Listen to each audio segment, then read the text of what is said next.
শিশুদের রামায়ণ পর্ব 17 স্বামী রাঘবেশানন্দ।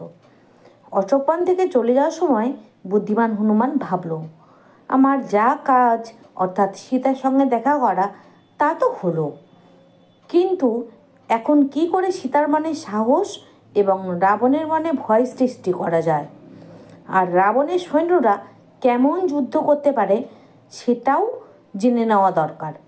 কাজেই এখানে একটা গণ্ডগোল বাধাই, তাহলেই আমার এই কাজগুলো হাসিল হবে। এই ভেবে সে অশোকবনের গাছগুলোর কোনোটাকে উপড়ে ফেলল, কোনোটার ডাল ভেঙে দিল, ফুলের বাগান নষ্ট করে দিল, আবার কোনো বাড়িটার ছাদ ভেঙে দিল। সেই খবর রাবণের কাছে গেল। রাবণ ভীষণ রেগে গিয়ে চোখ লাল করে 5 জন সেনাপতিকে হুকুম দিল যে তারা যেন বিশাল সৈন্যবাহিনী নিয়ে গিয়ে হনুমানকে ধরে নিয়ে আসে। কিন্তু হনুমান তাদের মধ্যে অনেককে বড় বড় পাথর ছুঁড়ে পিষে দিল, বাকিদের গাছ দিয়ে পিটিয়ে মেরে ফেলল। একটা বানরের হাতে সেনাপতিদের মৃত্যুর কথা শুনে রাবণ নিজ পুত্র ইন্দ্রজিৎকে পাঠালো। ইন্দ্রজিৎ পিতাকে প্রণাম করে প্রচুর অস্ত্রশস্ত্র সঙ্গে নিয়ে রথে চড়ে অশোকবনের দিকে রওনা হলো। সেখানে গিয়ে হনুমানের দিকে অজস্র বাণ ছুটতে লাগলো, কিন্তু হনুমান খুব তাড়াতাড়ি কখনো শূন্যে উঠে কখনো বা এদিক ওদিক সরে যেতে লাগলো, ফলে একটা বাণও তার গায়ে গিয়ে লাগলো না। ইন্দ্রজিৎ তখন ভাবল, বানরটা নিশ্চয়ই দেবতাদের কাছ থেকে বর পেয়েছে, সাধারণ বাণে তাকে মারা যাবে না। এই ভেবে সে ব্রহ্মাস্ত্র ছুড়ল। ব্রহ্মা তাকে সেই অস্ত্র দিয়েছিলেন, আবার হনুমানকেও ব্রহ্মা বর দিয়েছিলেন কোনো অস্ত্রই তার মৃত্যু হবে না। কাজেই ব্রহ্মাস্ত্র তাকে মারতে না পেরে খালি বেঁধে ফেলল। সেই দেখে রাক্ষস সৈন্যরা আরও মোটা মোটা দড়ি এনে হনুমানের হাত পা ভালো করে বাঁধতে লাগলো। এদিকে ব্রহ্মাস্ত্রের বাঁধন খুলে গেল, কারণ রাক্ষস সৈন্যরা জানতো না যে জগতের কোনো জিনিসের একবার স্পর্শ পেলেই ব্রহ্মাস্ত্রের শক্তি নষ্ট হয়ে যায়। ইন্দ্রজিৎ তা জানতো, কিন্তু তার নিষেধ করার আগেই তারা বাঁধতে শুরু করে দিয়েছিল।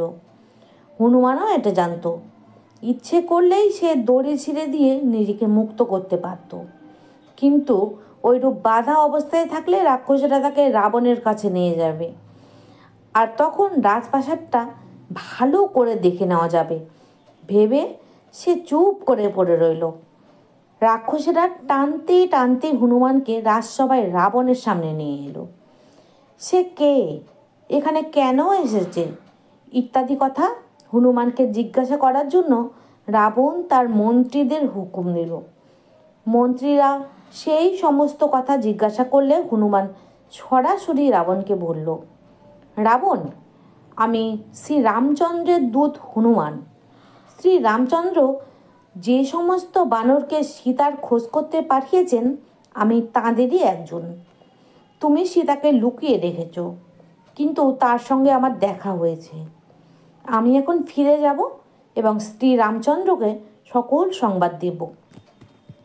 তারপর তিনি কি করবেন সেটা এখন আমি তোমাকে বলবো না, কিন্তু যদি তুমি নিজের ভালো চাও তাহলে আমার উপদেশ শোনো। শীঘ্রই সীতাকে তার কাছে ফিরিয়ে দিয়ে ক্ষমা চেয়ে এসো, তা না হলে নিজের দোষে তুমিও তোমার রাজ্য ধ্বংস হয়ে যাবে। রাবণ তখন রাগে 20 দাঁত কড়মড় করতে করতে হনুমানকে মেরে ফেলতে আদেশ দিল, কিন্তু রাবণের ছোট ভাই বিভীষণ বলল যে দূতকে মারা খুবই অন্যায় এবং বড় পাপ কাজ। রাবণ তখন হনুমানের লেজে আগুন ধরিয়ে দিতে হুকুম দিল। তখন রাক্ষসরা তাকে হিড় হিড় করে টানতে টানতে সেখান থেকে রাজপ্রাসাদের বাইরে নিয়ে গেল। তারপর তারা তার লেজে কাপড় জড়িয়ে তেল ঢেলে আগুন লাগিয়ে দিল। সেই দৃশ্য দেখার জন্য রাজ্যের সবাই দলে দলে সেখানে এসে আনন্দে হাসাহাসি চিৎকার নাচানাচি করতে লাগলো। আবার কেউ কেউ হনুমানকে উপহাস বিদ্রূপ করতে লাগলো। রাক্ষসীরা সীতাকে হনুমানের দুরবস্থার কথা জানালো। সীতা তখন অগ্নিদেবকে প্রার্থনা করে বললেন, হে অগ্নিদেব, কৃপা করে হনুমানকে যেন পোড়াবেন না। সীতার প্রার্থনায় আগুনে হনুমানের কোনো ক্ষতি হলো না। রাজ্য থেকে বার করে দেওয়ার জন্য রাক্ষসেরা তাকে রাজপথ দিয়ে নিয়ে যেতে লাগলো। দুর্গের মতো তৈরি লঙ্কাপুরীর গুপ্ত স্থানগুলি দেখতে দেখতে হনুমান ভাবল, কী আশ্চর্য, আমার লেজে দাউ দাউ করে আগুন জ্বলছে, অথচ তাপ লাগছে না। এটা নিশ্চয়ই সীতা মায়ের কৃপা। এবার রাক্ষসদের আচ্ছা করে শিক্ষা দিতে হবে। এই ভেবে সে সঙ্গে সঙ্গে আকারে ছোট হয়ে গেল। ফলে সব বাঁধন আলগা হয়ে খসে পড়ে গেল। হনুমান এইভাবে নিজেকে মুক্ত করে এক লাফে একটা বড় ঘরের চালে গিয়ে বসলো ও সেখানে আগুন লাগালো। তারপর সেখান থেকে অন্য আর এক ঘরের চালে, তারপর বাগানে, আবার ঘরের চালে, এইভাবে সে লঙ্কার চারিদিকে আগুন লাগাতে শুরু করলো। হাওয়ায় সেই আগুন লঙ্কার সর্বত্রই ছড়িয়ে পড়ল। ফলে সমস্ত লঙ্কা দাউ দাউ করে জ্বলে উঠল। আর রাক্ষসেরা, বাবা রে, আপদটা আমাদের পুড়িয়ে মারল রে বলে যে যেদিকে পারল দৌড়ে পালাতে লাগলো।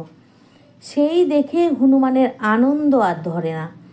হঠাৎ তার মনে হলো সীতামাও বোধ হয় পুড়ে মরে গিয়েছে। যদি তাই হয় তাহলে কি হবে? এই ভেবেই তার মনে খুব দুঃখ হলো।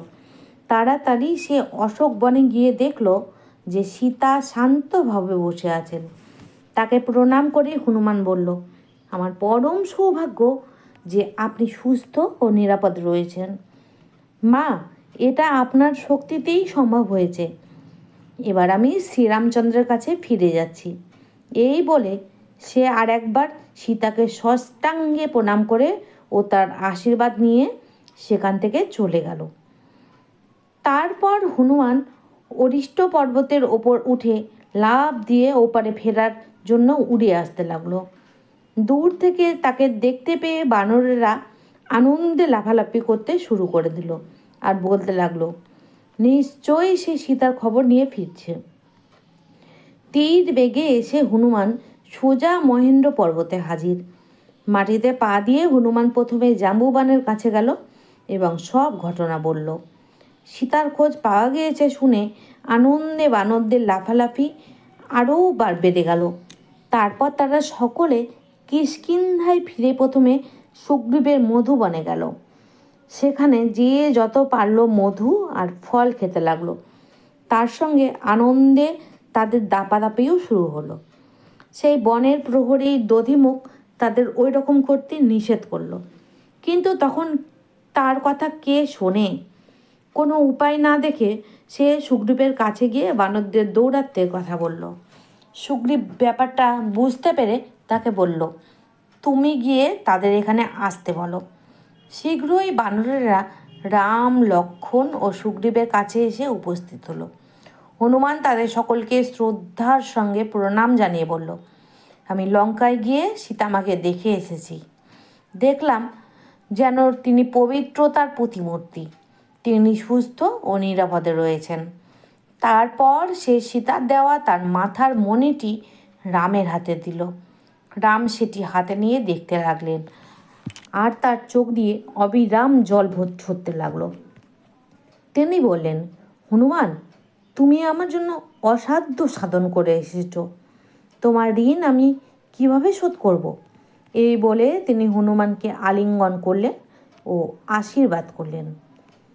এরপর কি করা যায় এ নিয়ে সুগ্রীব ও রামের মধ্যে অনেক আলোচনা হলো। একদিন শুভ মুহূর্তে তারা সমস্ত বানর সেনা নিয়ে লঙ্কার দিকে রওনা হলেন।